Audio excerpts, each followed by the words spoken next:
Kalaboso ang 21 individual sa isang anti-drug operation sa Cordillera kung saan naabot sa higit 15 milyong pisong halaga ng ilegal na droga ang nasamsam ng mga otoridad.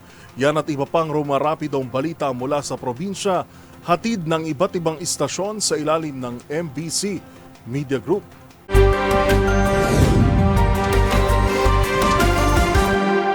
Balita mula sa Cordillera, nagresulta sa pagkakasamsam na higit 15 milyong pisong halaga ng illegal na droga at pagkakadakip ng 21 drug personalities ang isang linggong implementasyon na pinag-iba yung anti-drug operation ng Cordillera PNP. Ang operasyon ay umantong sa pagkakakumpiska ng 46,265 fully grown marijuana plants, 2,000 marijuana seedlings, 43,000 grams ng tuyong down at fruiting tops ng marijuana at 85.76 na gramo ng shabu na may standard drug price na 15,084,176 pesos.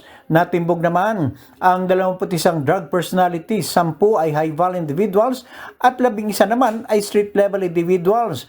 Ang magkakaiwalay na anti-drug operation ay naisakatuparan sa lalawigan ng Kalinga, Benguet, Ifugao, Mountain Province at Baguio City. Ang naturang accomplishments ay patunay sa walang humpay na commitment ng Police Regional Office Cordillera Administrative Region sa pagbaka laban sa illegal na droga sa pamagitan ng operations at Intel Agency collaboration na naging posible dahil sa patuloy na suporta ng lokal na komunidad at government units sa pagtataguyod sa kaligtasan ng publiko at pagpapairal ng batas sa Cordillera. Para sa MBC TV Network News, ito si Romy Gonzalez, una sa Pilipinas, una sa Pilipino. Balita mula sa Davao Region, nagsagawa ng siri ng operasyon ang Police Regional Office 11 laban sa mga wanted persons sa loob ng 24 oras Agosto 19 hanggang 20, 2025. Batay sa ulat ng PRO 11, umabot sa 14 na operasyon ang kanilang isinagawa na nagresulta sa pag-aresto ng 7 most wanted persons. Sa bilang na ito, 2 ay kabilang sa provincial and city level at ang 5 naman municipal and station level. Bukod dito, 8 pang iba't ibang wanted persons ang nadakip sa magkahiwalay na operasyon sa iba't ibang lugar sa rehiyon. Pinuri ni PRO 11 Regional Director Police Brigadier General Joseph Argilles ang matagumpay na operasyon at binigyang diin ang kahalagahan ng papapatupad ng batas upang masiguro ang kapayapaan at kaayusan sa rehiyon. Para sa MBC TV Network News, ito si June Suter, una sa Pilipinas, una sa Pilipino. Kasalukuyan ang pamamahagi ng plaka na masasakyan ngayong araw ng LTO Katarman Land Transportation Office bilang pakikilahok sa nationwide one-time big-time plate distribution. Magsisimulang plaka mula taong 2015 ayon kay Supply Officer Cherry Marquita ng LTO Katarman. Kasalukuyan itong ginagawa ngayon dito sa Katarman Freedom Park.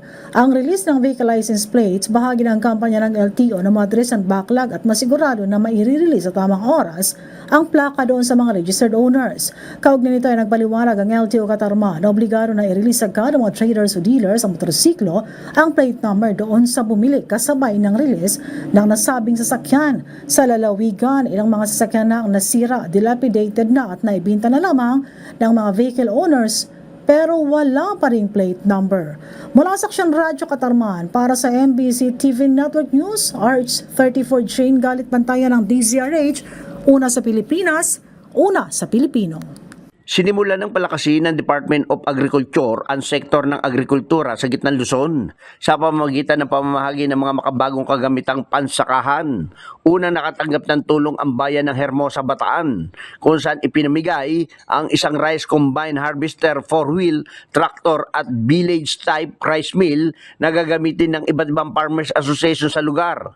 Ang mga kagamitang ito ay karagdagan sa mga naunang naipamahagi na noong nakaraang taon sa ilalim ng programa ng PhilMake of Philippines Center for Post-Harvest Development and Mechanization. Kabilang din sa kasunduan ng pamalang bayan ng Hermosa sa pamumuno ni Mayor Ann Adorable Inton at ng PhilMake ang pagbibigay ng pagsasanay upang matiyak ang epektibong paggamit at wastong pangangalaga sa mga nasabing kagamitan. Layunin nito ang higit pang pagpapaunlad ng sakaan at pagtulong sa mga magsasaka sa bayan ng Hermosa. Para sa MBC TV Network News, RH37 Danny Kumilang, una sa Pilipinas, una sa Pilipino.